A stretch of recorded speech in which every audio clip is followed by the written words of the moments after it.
दोस्तों, आज हम आपको सुनाने जा रहे हैं उस लेखक की कहानी जिसने किसानों की गरीबी, औरतों के आंसू और बच्चों की मासूमियत को अपनी कलम से जिंदा कर दिया। वह कोई और नहीं, हिंदी साहित्य के सम्राट मुंशी प्रेमचंद थे। आइए चलें उनके जीवन और अमर कहानियों की इस अद्भुत यात्रा पर। प्रेमचंद की कहानी भाग 1। गांव की पगडंडी पर एक नन्हा बालक धीरे धीरे कदम बढ़ा रहा था। उसके पैरों में न जूते थे न चप्पल। पैरों में पड़े कांटे उसे चुभते, लेकिन किताबों की दुनिया में खोया ये बालक उन कांटों की परवाह नहीं करता। उसकी आंखों में एक अजीब सी चमक थी, जैसे वह दुनिया की हर मुसीबत को किताबों की ताक से जीत लेना चाहता हो। यही बालक आगे चलकर प्रेमचंद कहलाया। उसका असली नाम था धनपत राय श्रीवास्तव। जन्म हुआ 31 जुलाई 1880 को वाराणसी जिले के लम्ही नामक छोटे से गांव में। गांव बहुत साधारण था, कच्चे मकान, मिट्टी की दीवारें, खुले आंगन और आसपास फैले खेत। वहीं बड़े होकर प्रेमचंद ने जिंदगी के असली रंग देखे। प्रेमचंद का बचपन आसान नहीं था। पिता अजायब राय डाक विभाग में एक छोटे कर्मचारी थे, जिनकी आमदनी बहुत सीमित थी। मां आनंद देवी अत्यंत धार्मिक और संवेदनशील स्त्री थी, मगर जब प्रेमचंद अभी छोटे ही थे तभी मां का निधन हो गया। ये घटना उनके जीवन की सबसे बड़ी चोट थी। मां के जाने के बाद प्रेमचंद के बचपन से हंसी खुशी भी चली गई। घर में गरीबी थी, पिता हमेशा काम में डूबे रहते। बालक धनपत का सहारा अब सिर्फ किताबें थीं। वह अक्सर पास के बगीचे या खेतों में बैठकर किताबें पढ़ते। उनकी आंखों में हमेशा सवाल होते, क्यों कोई अमीर है और क्यों कोई गरीब? क्यों किसी के घर में रोटी पूरी नहीं और कोई सोने चांदी से खेलता है?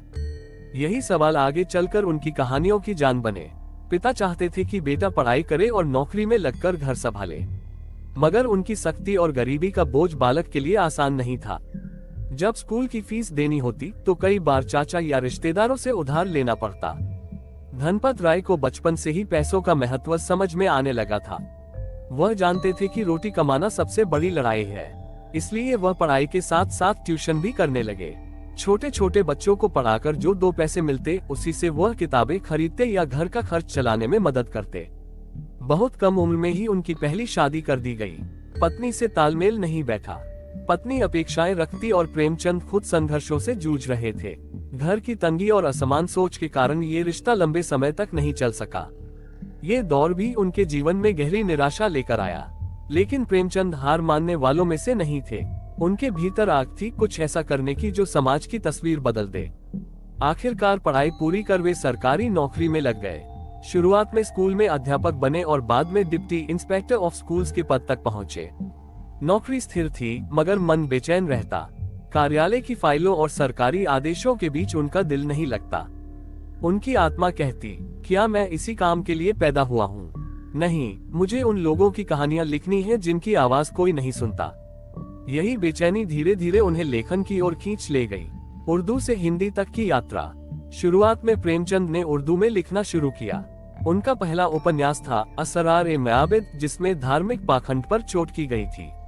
ये किताब छुपकर लिखी गई, क्योंकि अंग्रेजी शासन और समाज दोनों से टकराना आसान नहीं था। धीरे धीरे उनका लेखन समाज के असली सवालों को उठाने लगा। गरीबों की भूख, किसानों का शोषण और स्त्रियों की पीड़ा उनके शब्दों में उतरने लगी।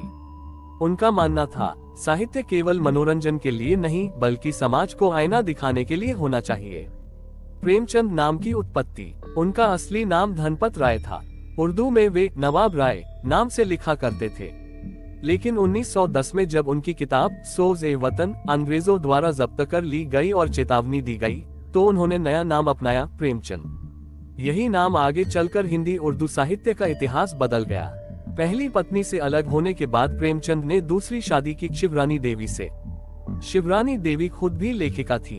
उन्होंने प्रेमचंद के जीवन में स्थिरता और प्रेरणा दी। दोनों ने मिलकर संघर्षों का सामना किया। अब प्रेमचंद की कलम और धारदार हो गई। उनकी कहानियां लोगों के दिलों को छूने लगी।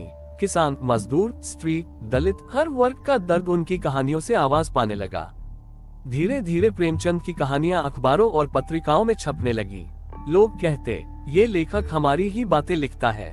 ये हमारी भूख, हमारी हंसी, हमारा आंसू सब दिखा देता है।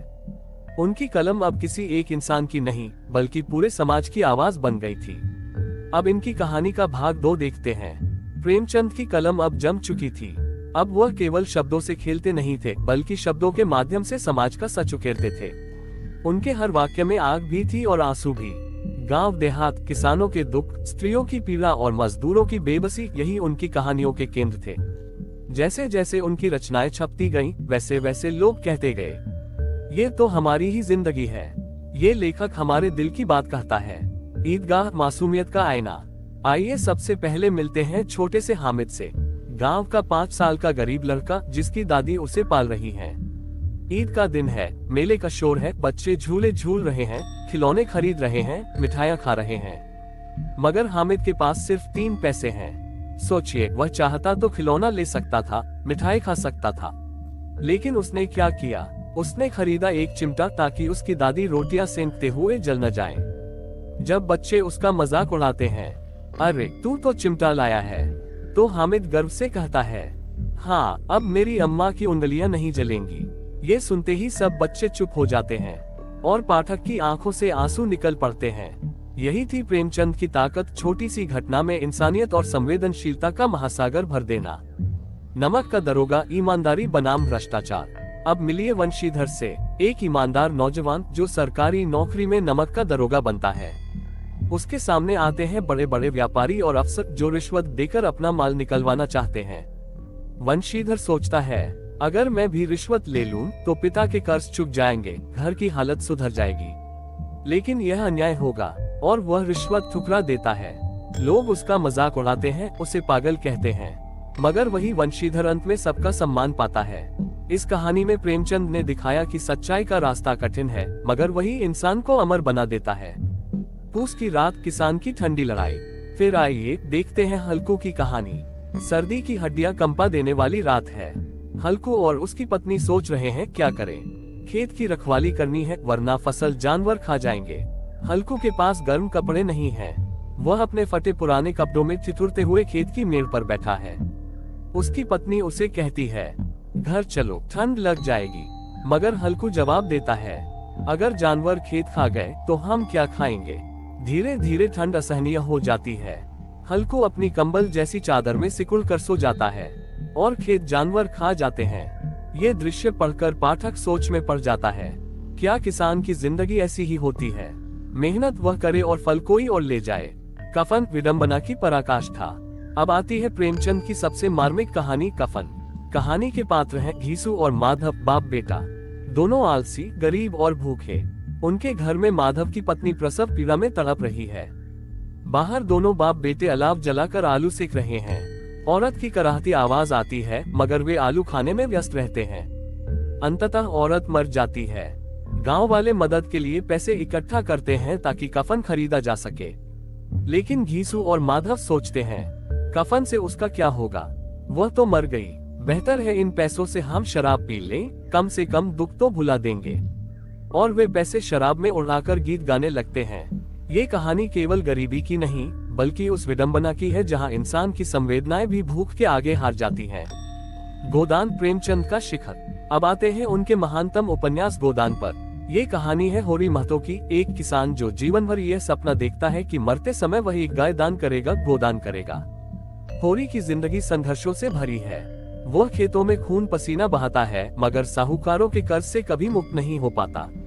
उसकी पत्नी धनिया हमेशा उसके साथ रहती है, हर कठिनाई में सहारा देती है।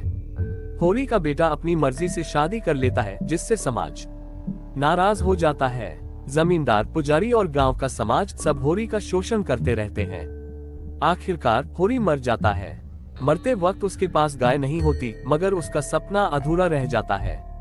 यह उपन्यास केवल होरी की कहानी नहीं, बल्कि पूरे भारतीय किसान वर्ग की त्रासदी है।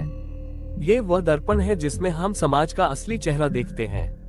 प्रेमचंद की लेखनी का असर। इन कहानियों ने लोगों को झकझोर दिया।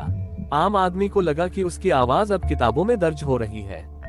वहीं अमीर और शोषक वर्ग को लगा कि उनकी पोल खुल रही है। प्रेमचंद की कहानियां केवल साहित्य नहीं थीं, वे समाज का आईना थीं। लोग कहते थे, प्रेमचंद पढ़ना यानी खुद को पढ़ना। अब इनकी कहानी का भाग 3 देखते हैं।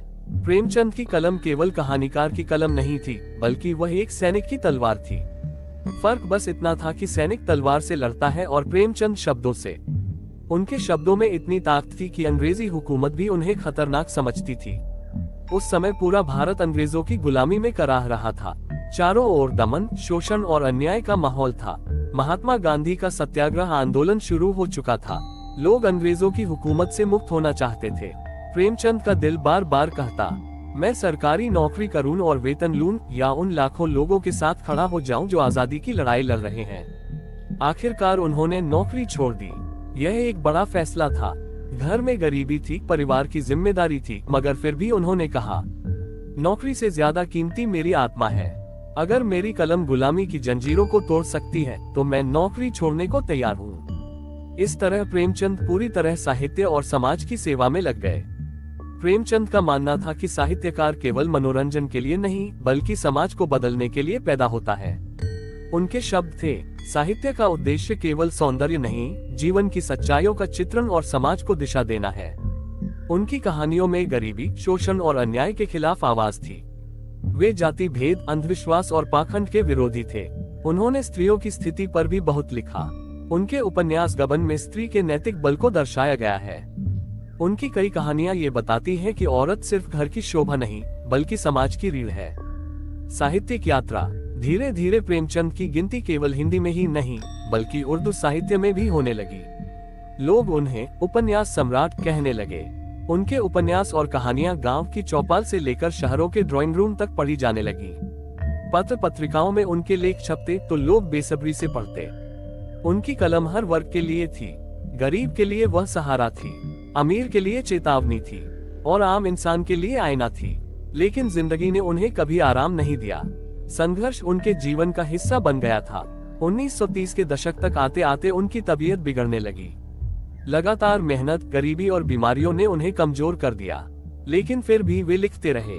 8 अक्टूबर 1936 का दिन आया। बनारस की धरती पर यह महान लेखक सदा के लिए सो गया। उम्र केवल 56 वर्ष थी, मगर जो काम उन्होंने किया वह कई जन्मों के बराबर था। प्रेमचंद की विरासत। प्रेमचंद भले ही चले गए, लेकिन उनकी कहानियां आज भी जिंदा हैं। जब कोई बच्चा ईदगाह पढ़ता है तो उसकी आंखों में हामिद की मासूमियत उतर आती है। जब कोई किसान गोदान पढ़ता है तो उसे लगता है कि होरी की कहानी उसकी अपनी कहानी है। जब कोई ईमानदार इंसान नमक का दरोगा पढ़ता है तो उसे वंशीधर की छवि याद दिलाती है। जब कोई भूखा मजदूर कफन पढ़ता है तो उसे लगता है कि यह उसकी ही बेबसी है। प्रेमचंद की कहानियां सिर्फ साहित्य नहीं है, वे भारत की आत्मा हैं। उनका कहना था, साहित्यकार का काम सिर्फ सुंदर शब्द लिखना नहीं, बल्कि समाज की पीड़ा को शब्दों में ढालना है। जब तक समाज में भूख, अन्याय और शोषण है, मेरी कहानियां जिंदा रहेंगी। प्रेमचंद की कलम से निकली हर कहानी किसी नदी की धारा जैसी थी। कभी वह धारा धीरे धीरे बहती थी और दिल को ठंडक देती थी, तो कभी तेज धार बनकर समाज की बुनियाद हिला देती थी। आइए अब हम उनकी कुछ और मशहूर रचनाओं से मिलते हैं। 2 बैलों की कथा। गांव का एक किसान अपने दोनों बैल हीरा और मोती को बहुत प्यार करता था। दोनों बैल मेहनती और समझदार थे, लेकिन एक दिन किसान ने किसी कारण से उन्हें बेच दिया। नए मालिक ने बैलों से बहुत काम लिया, मारपीट की।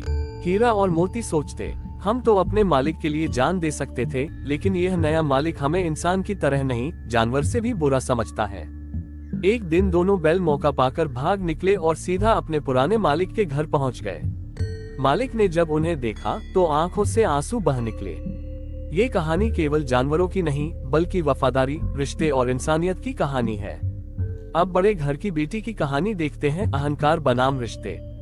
ये कहानी है अन्नपूर्णा और कुमार की। अन्नपूर्णा बड़े घर की बेटी थी, मगर स्वभाव से विनम्र। कुमार उसका पति था, मगर जरा गुस्सैल और अहंकारी। दोनों के बीच अक्सर झगड़े होते।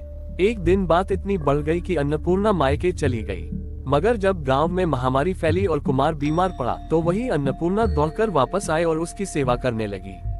ये कहानी बताती है कि असली रिश्ता झगड़ों से नहीं टूटता, बल्कि त्याग और प्रेम से बनता है। अब कहानी सवा सेर गेहूं की सुनते हैं, गरीब की मजबूरी। एक गरीब किसान ने किसी साहूकार से 1 सेर गेहूं उधार लिया था। साहूकार ने कहा, 1 साल बाद मुझे सवा सेर लौटाना। किसान मेहनत करता रहा, मगर फसलें खराब होती रहीं।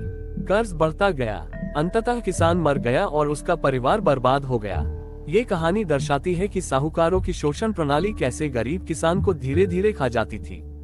अब दूसरी कहानी ठाकुर का कुआं सुनते हैं, छुआछूत का सच। एक दलित महिला गंगी प्यास से व्याकुल थी। उसका पति बीमार था और घर में पानी नहीं था। गांव के ठाकुर का कुआं ही एकमात्र साधन था, लेकिन उस कुएं से पानी लेना मना था क्योंकि छुआछूत का नियम था। गंगी ने सोचा, क्या इंसान होकर भी मैं पानी नहीं पी सकती? क्या इंसान और इंसान में इतना फर्क है? वह रात को चुपके से कुएं पर गई, मगर जब रस्सी डालने लगी तो ठाकुरों ने देख लिया और उसे भगा दिया। ये कहानी उस दौर की जातिगत बेड़ियों को उजागर करती है। मुंशी प्रेमचंद भले ही आज हमारे बीच नहीं हैं, लेकिन उनकी कहानियां, उनके पात्र और उनके विचार हमेशा जिंदा रहेंगे। उन्होंने हमें सिखाया कि साहित्य केवल मनोरंजन नहीं, बल्कि समाज बदलने का सबसे बड़ा हथियार है। अगर आपको ये कहानी अच्छी लगी हो तो वीडियो को लाइक, शेयर और चैनल को सब्सक्राइब जरूर करें। मिलते हैं अगली कहानी में, तब तक याद रखिए प्रेमचंद अमर हैं। धन्यवाद।